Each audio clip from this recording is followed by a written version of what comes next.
बिस्मिल्लाहिर्रहमानिर्रहीम अस्सलाम वालेकुम। मैं हूं अदील हामिद और आज हमारा लेक्चर नंबर 16 है।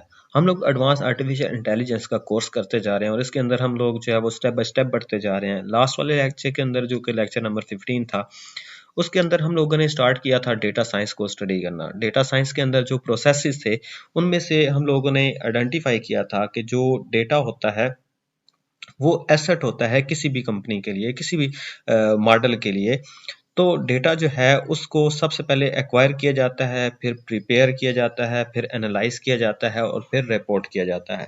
तो हम लोगों ने जो है वो जो पहले दो स्टेप्स थे उनके ऊपर बात कर ली थी कि एक्वायर और प्रिपेयर के अंदर।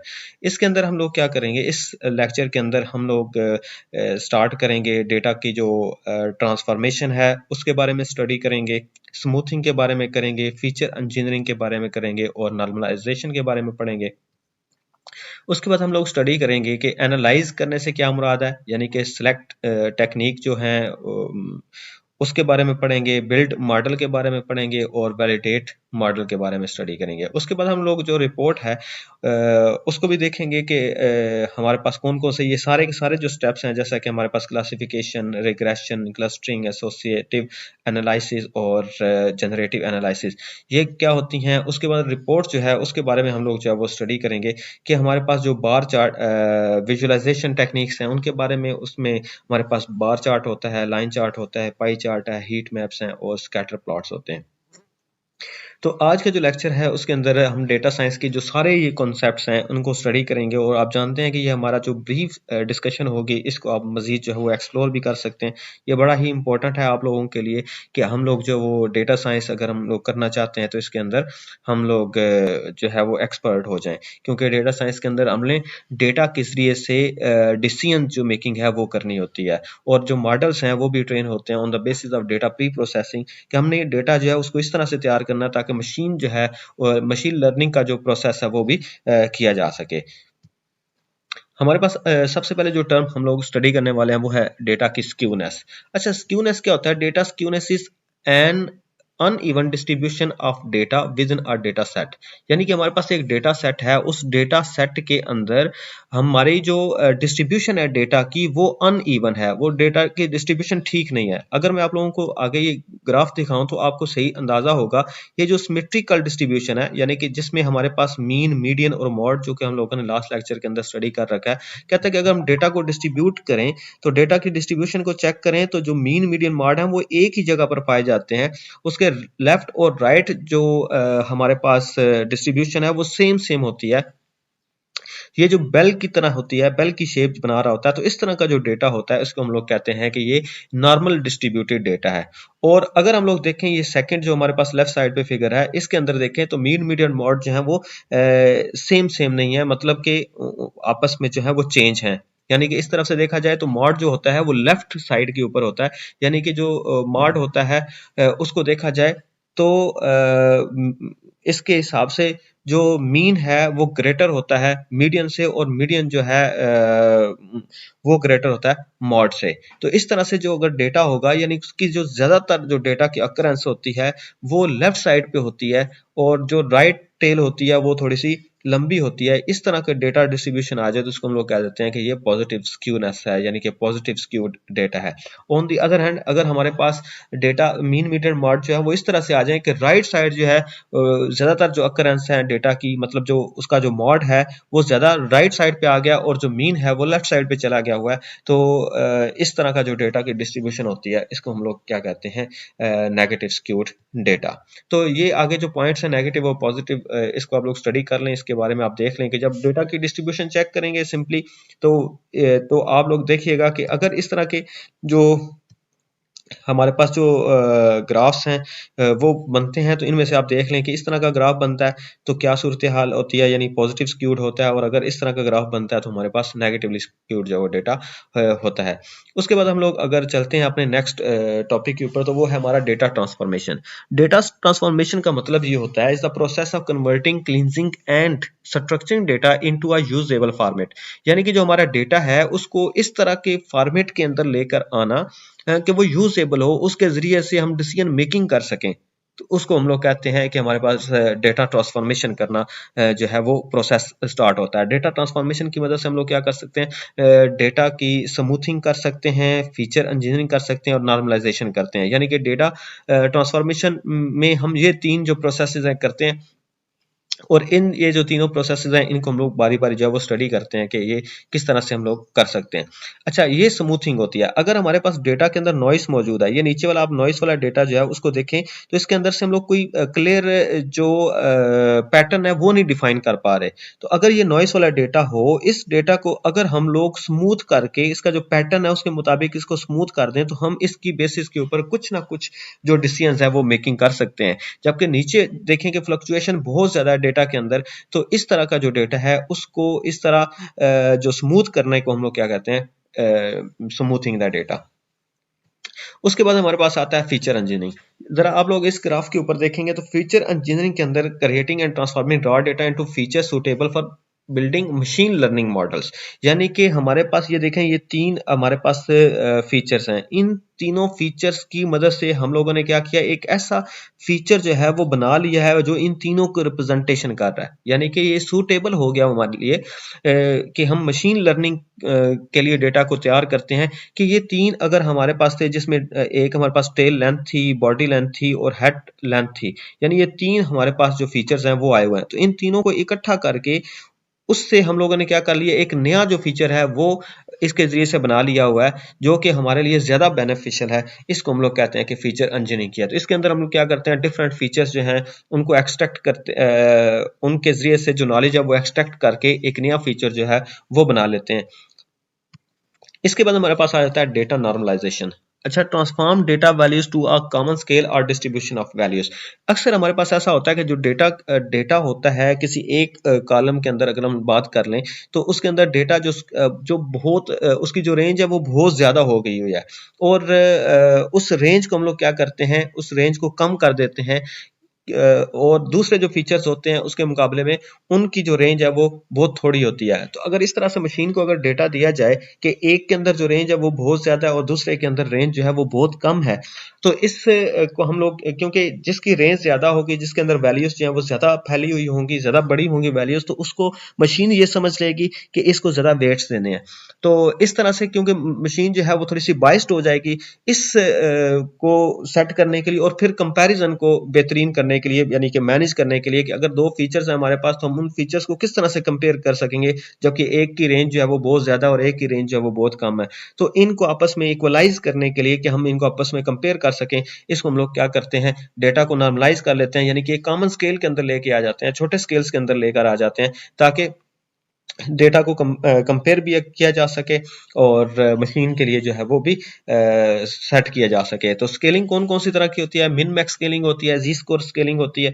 इसमें से जो हमारे पास मिन मैक्स स्केलिंग होती है, इसको हम लोग क्या करते हैं, डेटा को ट्रांसफॉर्म कर लेते हैं एक स्मॉल रेंज के अंदर, यानी एक मिनिमम और मैक्सिमम रेंज। आमतौर पर ये होती है 0 से 1 या फिर -1 से 1 तक की रेंज के अंदर हम अपने सारे के सारे डेटा को जो है वो ट्रांसफॉर्म करते हैं। तो इसके अंदर क्या होता है, मिन मैक्स स्केलिंग का ये फार्मूला दिया हुआ है कि जिसके हमारे पास जो फीचर की वैल्यू यानी स्कोर जो वैल्यू होती है वो माइनस जो मिनिमम ऑफ उसकी जो वैल्यू है वो, और मिन मैक्स और मिन का आपस में डिफरेंस, और ये 1 - 0 कर लेते हैं। यानी कि अगर हमने 0 और 1 की रेंज के अंदर डेटा को लेके आना तो ये वाला फार्मूला जब वो इस्तेमाल होता है। तो ये हमारे पास पाइथन के अंदर हमारी जो लाइब्रेरीज हैं उनके अंदर पहले से ही ये स्केलिंग के हमारे पास फार्मूलाज वगैरह जो हैं वो दिए हुए, हम फंक्शंस दिए हुए, हमने सिंपली क्या करना है, उन फंक्शन को अप्लाई करना होता है। आपने सिंपली यहाँ से कॉन्सेप्ट लेना है कि हम चाहते क्यों है स्केलिंग करना। तो ये फार्मूला भी आगे दिया हुआ है, इसको जो एग्जांपल है उसके साथ एक्सप्लेन किया गया। तो इसमें से आगे हमारे पास आती है जी स्कोर स्केलिंग, या इसको स्टैंडर्डाइजेशन स्केलिंग भी कहते हैं। कि हम लोग क्या करते हैं कि अपना जो डेटा होता है जी स्कोर, अगर आप लोग देखेंगे वो नॉर्मल डिस्ट्रीब्यूशन के हिसाब से कि मीन से आगे पीछे डेटा कितना फैला हुआ है उसके हिसाब से हम लोग क्या करते हैं, स्कोरिंग कर लेते हैं। इसकी जो रेंज है आमतौर पर वो -3 से 3 के दरमियान जो है वो रखी जाती है। इसके अंदर क्या होता है, हम लोग जो फार्मूला जी स्कोर का, इसमें हमारे पास ये स्कोर है जो जिसको हम लोगों ने कन्वर्ट करना होता है, माइनस कर देते हैं उसके मीन के अंदर से और उसे डिवाइड कर देते हैं स्टैंडर्ड डेविएशन के ऊपर। इस तरह से हमारे पास जो स्केल है डेटा है वो एक स्केलिंग एक रेंज के अंदर जो है वो आ जाता है, एक स्मॉल रेंज के अंदर आ जाता है। तो ये जो इसका भी फार्मूला जो है वो स्टैंडर्ड स्केलिंग का हमारे पास मौजूद होता है, आपने सिंपली जाके वहाँ पे अप्लाई करना है कि ये किस किस तरह से इस्तेमाल होता है। उसके बाद हमारे पास ये इसकी एग्जांपल दी गई है कि किस तरह से हमारी जो रेंज है वो चेंज होती है। उसके बाद आता है डेटा विजुअलाइजेशन यानी चार्ट्स। हम डेटा को जो है विजुअलाइज करके देख सकते हैं कि हमारा जो डेटा है वो क्या बताना चाहता है हमें। इसके लिए हमारे पास डिफरेंट तरह के ग्राफ दिए गए होते हैं। उन ग्राफ के अंदर देखें तो हमारे पास ये डाइवर्जिंग बार होता है, स्कैटर प्लॉट होता है, बार चार्ट होता है, हिस्टोग्राम होता है, बॉक्स प्लॉट होता है, डॉट स्ट्रिप चार्ट्स होते हैं। इसके साथ साथ जो है ना वो डिटेल भी लिखी हुई है। जैसे हम लोग बार चार्ट की बात करें, these types of visualisation allows ranges of values to be displayed in a simple way when they are sorted. यानी कि हम लोगों ने सॉर्ट किया हुआ डेटा हो तो उनकी रेंजेस जो है उनको चेक करने के लिए हम लोग क्या इस्तेमाल करते हैं, बार चार्ट को इस्तेमाल करते हैं। इसी तरह से जो डिफरेंट चार्ट्स हैं यहाँ पे आपको दिए हुए हैं, आपने जरा इन चार्ट्स को एक दफा से रीड आउट कर लेना है, पढ़ लेना है। और इसके बाद हम बात करते हैं मॉडल सिलेक्शन की। तो मॉडल मशीन लर्निंग जब भी होती है तो उसमें हम लोग क्या करते हैं, एक अपने डेटा की बेसिस के ऊपर, अपने जो प्रॉब्लम्स हैं उनकी बेसिस के ऊपर एक मॉडल, एक एल्गोरिथम सेलेक्ट करते हैं ताकि हम अपने मॉडल को ट्रेन कर सकें। तो process of selecting the machine learning model most appropriate for given issue is known as model selection.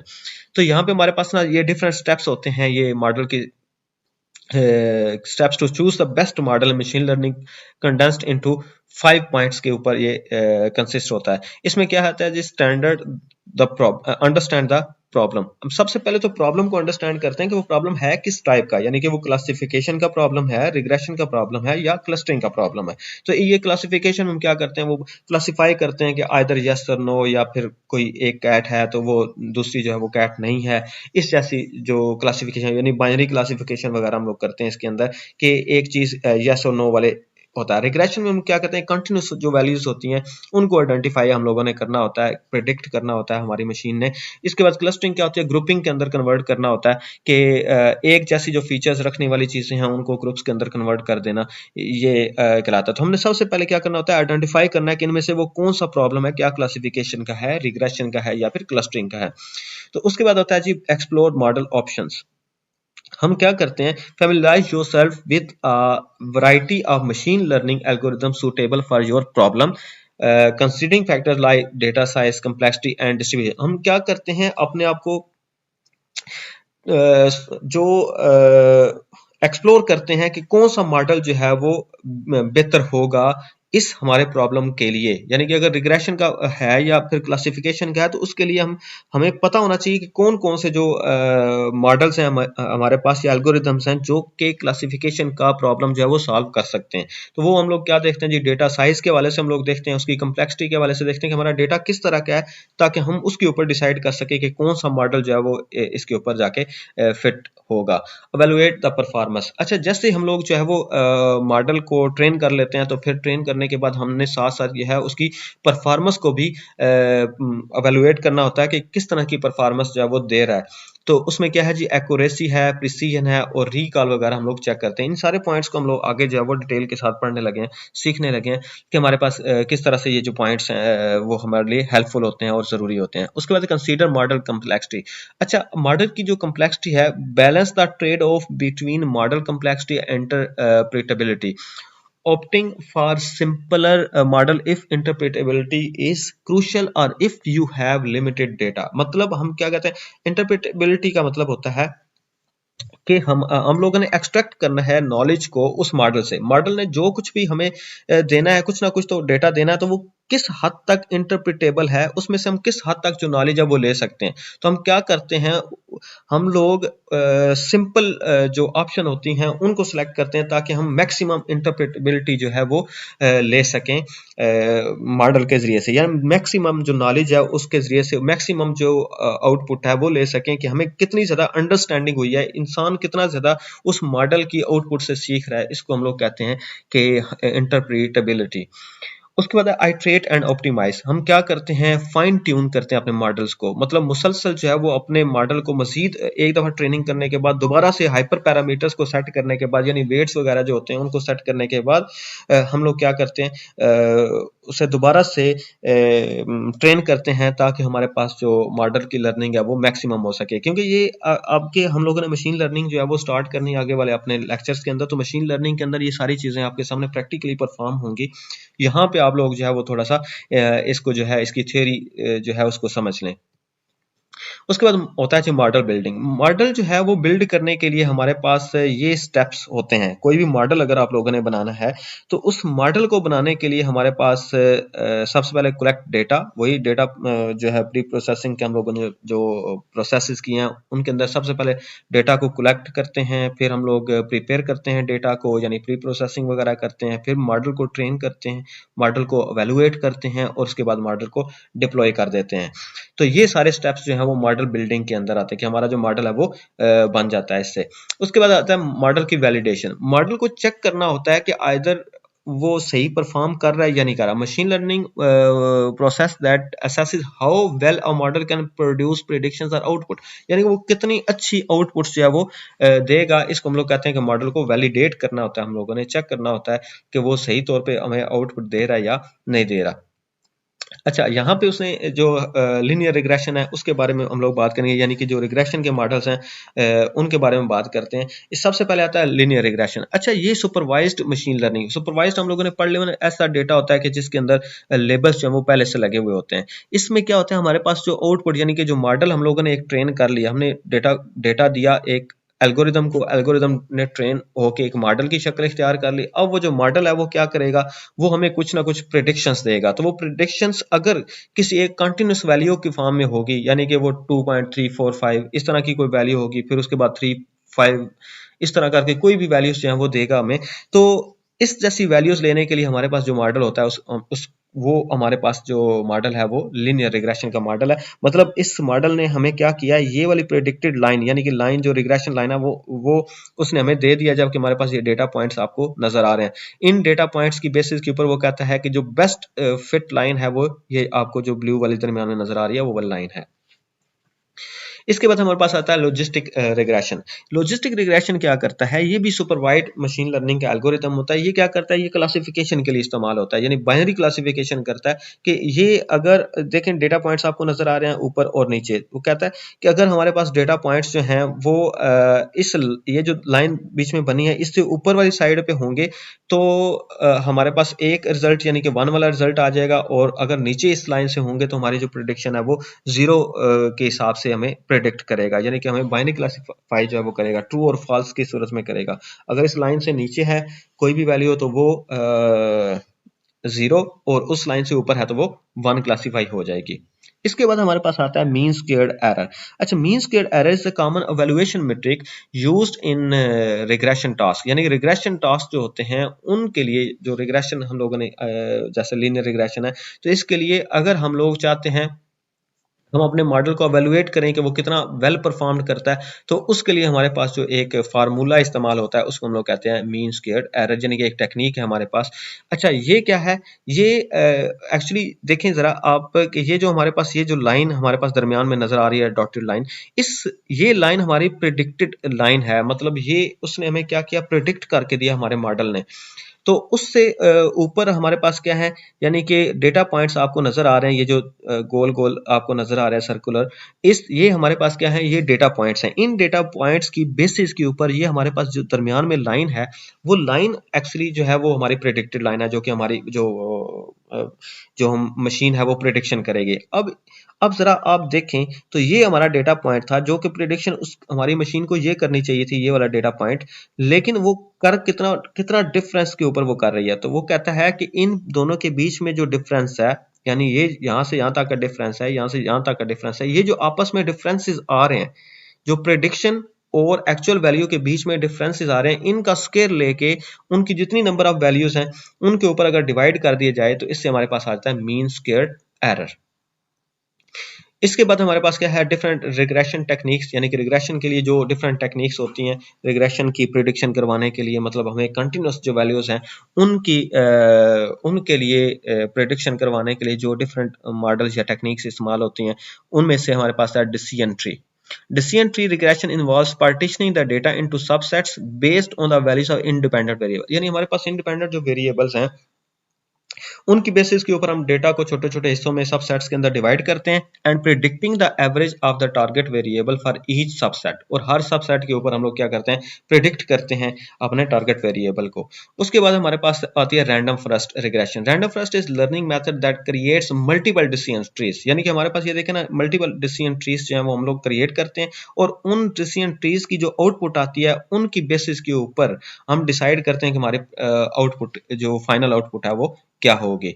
उसके बाद हमारे पास आ जाता है ग्रेडियंट बूस्टिंग रिग्रेशन। इसके अंदर क्या होता है, हम लोग जो है वो ये भी क्या होता है, learning technique that builds multiple decision trees sequentially, मतलब एक हमने डिसीजन ट्री बनाया, उस डिसीजन ट्री से जो एरर आए हैं हम एक और डिसीजन ट्री क्रिएट करते हैं जो कि उन एरर्स को मिनिमाइज कर दे। उसके बाद हम लोग क्या करते हैं, एक और डिसीजन ट्री जो है वो बना लेते हैं और जो कि पीछे वाला जो हमें एरर, जो प्रीडिसेसर ने एरर क्रिएट किया था उसको मिनिमाइज करे, और एट द एंड हमारे पास जो मिनिमम एरर वाला जो आउटपुट है वो रह जाती है। यानी कि इसमें क्या होता है कि हम लोग जो है वो डिसीजन ट्रीज जो है वन आफ्टर द अदर बनाते जाते हैं ताकि आगे वाला जो हमारा आउटपुट है वो एरर्स कम से कम एरर वाली हो।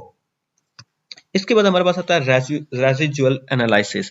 Residual analysis is a technique for evaluating the validity of a linear regression model by examining the patterns of residual. यानी कि हमारे जो रेसिडुअल बचते हैं, रेसिडुअल वो डिफरेंस होता है ना प्रेडिक्टेड वैल्यू और जो एक्चुअल वैल्यू इनके बीच में क्या पैटर्न जो है वो डिफाइन होता है, इसको इवैल्यूएट करके हम लोग देखते हैं, एनालाइज करते हैं अपने मॉडल की परफॉर्मेंस को।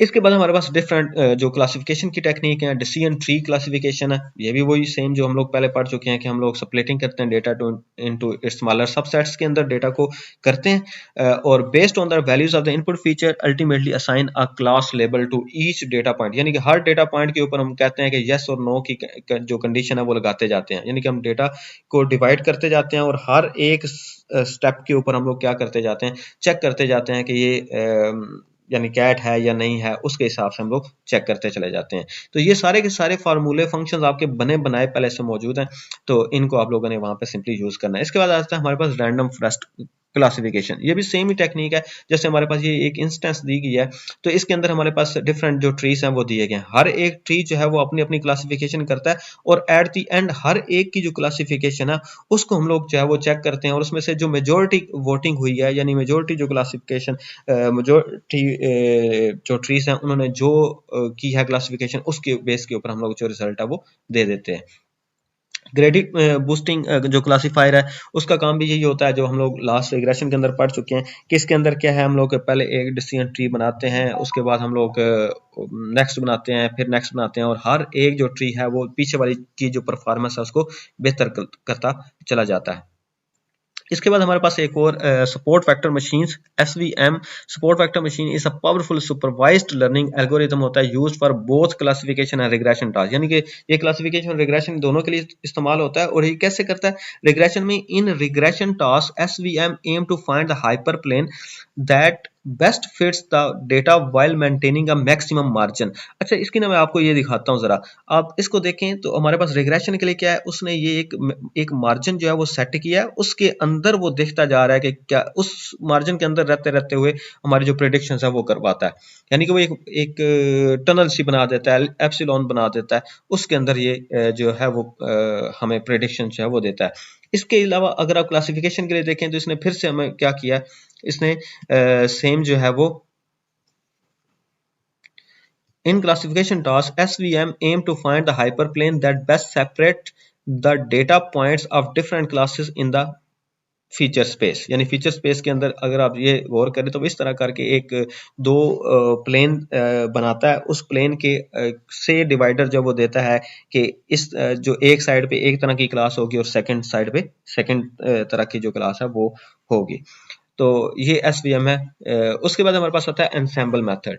एनसेंबल मेथड क्या होते हैं, एनसेंबल का मतलब ये होता है कि हम किसी एक मॉडल के ऊपर रिलाई नहीं करते बल्कि डिफरेंट जो मॉडल्स हैं उनको कंबाइन करके एक मॉडल बना लेते हैं, इसको हम लोग कहते हैं एनसेंबल मेथड्स। उसके बाद ग्रेडियंट बूस्टिंग क्लासिफायर है, वो सेम ही वो ensemble gradient boosting is ensemble learning technique that builds multiple decision trees sequentially और each one correcting the errors of the predecessor. ये सेम पीछे वाली जो बात है वो लिखी हुई है। इसके बाद हमारे पास आ जाती है एक्यूरेसी। अच्छा, ये एक्यूरेसी जो हम एवेल्युएशन टेक्निक में हम लोगों ने पढ़ा ना कि हम एक्यूरेसी चेक करते हैं कि how accurate our model is. तो इसमें क्या है, ये किस तरह से होता है, नंबर ऑफ करेक्ट प्रेडिक्शंस, यानी कि हमारा जो मॉडल है उसने कितनी करेक्ट प्रेडिक्शन की हैं over the total number of prediction, यानी जो टोटल प्रेडिक्शंस की हैं इनमें से उसने करेक्ट प्रेडिक्शंस जो हैं वो कितनी की हैं, ये एक्यूरेसी जो है वो डिफाइन होती है इससे। अच्छा, इसके बाद आ जाता है हमारे पास कंफ्यूजन मैट्रिक्स। ये बड़ा इंपॉर्टेंट सा एक मैट्रिक्स होता है हमारे पास, इसके ऊपर आप लोगों ने सही गौर करना है। ये है आसान सा कि एक तरफ हम लोग लिखते हैं प्रेडिक्टेड वैल्यूज और एक साइड में हम लिखते हैं एक्चुअल वैल्यूज, यानी जो हमारा मॉडल है उसने कौन सी जो प्रेडिक्ट वैल्यूज की हैं और जबकि एक्चुअल वैल्यूज क्या थी। इसमें से ये अगर देखा जाए तो ये आपने पढ़ना जब यहाँ पे पहले, तो इधर पहले हम लोग लिखा पॉजिटिव नेगेटिव, पॉजिटिव नेगेटिव। यहाँ पे आप जरा देखें तो हमारे जो मॉडल था, हमारी जो एक्चुअल वैल्यू थी वो थी पॉजिटिव, और मॉडल ने भी पॉजिटिव ही प्रिडिक्ट कर दी। यानी कि अगर ये देखा जाए तो ये क्या हुआ, ट्रू पॉजिटिव, यानी ट्रूली पॉजिटिव है, यानी थी भी पॉजिटिव और प्रिडिक्ट भी पॉजिटिव होगी। जबकि सेकंड साइड पे यहां पे देखें तो थी नेगेटिव लेकिन प्रिडिक्ट क्या होगी, पॉजिटिव। मतलब कि मॉडल ने गलती के साथ फॉल्सली पॉजिटिव कर दिया, यानी गलती के साथ उसने पॉजिटिव कर दिया। और अगर इसको देखें तो हमारे पास थी एक्चुअल में ये पॉजिटिव, लेकिन मॉडल ने जो है वो प्रिडिक्ट कर दिया है फॉल्सली नेगेटिव। तो इसी तरह से हमारे पास क्या हुआ है कि यहाँ पे ट्रूली नेगेटिव हुई है, यानी कि थी भी नेगेटिव और मॉडल ने प्रेडिक्ट भी नेगेटिव किया। अब इसकी बेसिस के ऊपर डिफरेंट स्केल्स जो आगे बनते हैं, तो ये वो सेम लिखी हुई है बात जो मैंने अभी एक्सप्लेन किया है। यहाँ पे देखें तो हमारे पास कंफ्यूजन मैट्रिक्स से हम लोग प्रिसीजन जो है वो ले सकते हैं। ये बड़ा इंपॉर्टेंट सा टॉपिक है और बड़ा आसान सा भी है, आपने जरा इसके ऊपर गौर करेंगे तो आपको बड़ा इजी लगेगा। कि कहता है प्रिसीजन कैसे फाइंड आउट करते हैं, true positive over true positive plus false positive. यानी कि आपने ये देखना है कि टोटल जो पॉजिटिव प्रेडिक्शंस की गई हैं, यानी कि हमारा जो मॉडल था उसने टोटल जितनी भी पॉजिटिव प्रेडिक्शंस की हैं उनके अंदर से ट्रू पॉजिटिव कितनी है, यानी ट्रूली पॉजिटिव कितनी है, यानी जो असल में पॉजिटिव प्रेडिक्ट हुई हैं वो कितनी है। समझ लें कि उसने 80 जो है वो ट्रू पॉजिटिव की हैं और 20 जो है फॉल्स पॉजिटिव कर दी हैं। ठीक है, तो यानी टोटल उसने पॉजिटिव प्रेडिक्शंस कर दी, लेकिन कुछ गलती से 20 जो है तो उसने वो गलती से पॉजिटिव कह दिया हुआ। तो इनके अंदर से जो ट्रू पॉजिटिव है वो कितनी है, इस रेशियो को हम लोग कहते हैं प्रिसीजन। और on the other hand recall आता है हमारे पास। रीकॉल में क्या होता है, वो टोटल जो पॉजिटिव थे, यानी कि हमें हमें एक्चुअल में टोटल जितने पॉजिटिव थे उनके अंदर से पॉजिटिव कितने उसने मेजर किए। इसको कहते हैं true positive plus falsely negative, यानी थी तो पॉजिटिव ही ये फॉल्सली नेगेटिव, लेकिन उसने हमें प्रेडिक्ट जो है वो रॉन्ग करके दे दिया। तो अगर इस चीज को अगर सीधा सीधा लें तो हमारे पास क्या आता है, टोटल हमारे पास कितनी पॉजिटिव थी वैल्यूज, उनके अंदर से ट्रूली पॉजिटिव कितनी आई हैं, जो प्रिडिक्शन आई है पॉजिटिव की वो कितनी आई है, इन दोनों की जो रेशियो है इसको हम लोग कहते हैं रिकॉल। इसके बाद हमारे पास जो है वो कंफ्यूजन मैट्रिक्स जो है उसको निकालने के लिए हमें यहाँ पे एक एग्जांपल दी गई है। और इसके बाद आता है क्लस्टरिंग मॉडल। अब क्लस्टरिंग जो मॉडल होते हैं उसके अंदर देखें ये हम क्या करते हैं कि सेम जो फीचर्स की जो करेक्टरिस्टिक होती है उनकी बेस के ऊपर ग्रुप्स के अंदर कन्वर्ट कर देते हैं, क्लस्टर्स के अंदर चेंज कर देते हैं, तो ग्रुप्स बनाते हैं। इसको हम लोग कहते हैं क्लस्टरिंग मॉडल। यानी ये जो एल्गोरिथम है ये क्या करेगा, हम इसको रॉ डेटा देंगे, इस रॉ डेटा की बेसिस के ऊपर वो क्या कर रहा है, जो सिमिलर फीचर्स हैं उनकी बेसिस के ऊपर अलग अलग ग्रुप्स के अंदर कन्वर्ट कर रहा है। तो इसको हम लोग कहते हैं क्लस्टरिंग मॉडल। इसके क्लस्टरिंग जो एल्गोरिथम्स हैं वो कौन कौन से हैं, के मीन्स क्लस्टरिंग, हिरार्किकल क्लस्टरिंग और डीबी स्कैन जो है वो इस क्लस्टरिंग के लिए इस्तेमाल होता है। इसके बाद एसोसिएटिव एनालिसिस होता है। अच्छा, एसोसिएटिव एनालिसिस से मुराद हमारे पास डिफरेंट जो वेरिएबल्स हैं, मतलब डिफरेंट जो फीचर्स हैं हमारे पास, इन फीचर्स का आपस में क्या रिलेशनशिप है, इसको एनालाइज करना हमें क्या कहलाता है, एसोसिएटिव एनालिसिस कहलाता है। उसके बाद है जनरेटिव एनालिसिस। इसके अंदर हम क्या करते हैं कि हम अपने डेटा की बेस के ऊपर, जिस तरह का हमारा चलता जा रहा है, generative analysis in data science refers to a class of statistical techniques and models used to generate new data samples. यानी कि हम क्या करते हैं, नया डेटा जो है वो क्रिएट करते हैं on the basis of that are similar to an existing data set. यानी हमारे पास एक डेटा मौजूद है उस डेटा की बेस के ऊपर उस जैसा नया डेटा जो है वो जनरेट करना क्या कहलाता है, जनरेटिव एनालिसिस कहलाता है। One common approach to generative analysis generative adversarial networks, यानी गैंस जो है वो टेक्निक इसके लिए इस्तेमाल होती है, which consist of two neural networks. ये दो न्यूरल नेटवर्क होते हैं इसके के अंदर, एक जनरेटर और दूसरा डिस्क्रिमिनेटर। इन सारी चीजों के बारे में हम लोग जो आने वाले लेक्चर्स के अंदर, जब मॉडल ट्रेनिंग का हमारा जो नेक्स्ट लेक्चर्स है उनके अंदर हम लोग बड़ी डिटेल के साथ सारी बातों को देखेंगे, दैट आर ट्रेन्ड सिमल्टेनियसली। तो अब क्योंकि ये हमारा जो समरी लेक्चर्स होते हैं, तो समरी लेक्चर के अंदर आप जानते हैं कि हम लोग थोड़ा सा ब्रीफली जो टर्म्स आते हैं उनको सीखते हैं, थोड़ा शॉर्टली सीखते हैं और इनके बारे में इंट्रोडक्शन जो है वो हासिल करते हैं। इन सब को आप लोग जो है इन सब हर टॉपिक के ऊपर मजीद जो जाके रिसर्च कर सकते हैं, इसको सर्च आउट करें, इसको रीड आउट करें और उसकी जो डिफरेंट एग्जांपल्स हैं उनको देखें। तो इंशाल्लाह आप लोग जो हैं वो ज़रूर इन सारी बातों को, चीज़ों को सीख जाएंगे। तो आप हमारे चैनल को ज़रूर सब्सक्राइब कर लें। इंशाल्लाह आपको मिलते हैं नेक्स्ट लेक्चर के अंदर। अपना ख्याल रखिएगा, हमें दें इजाज़त। अल्लाह हाफिज़।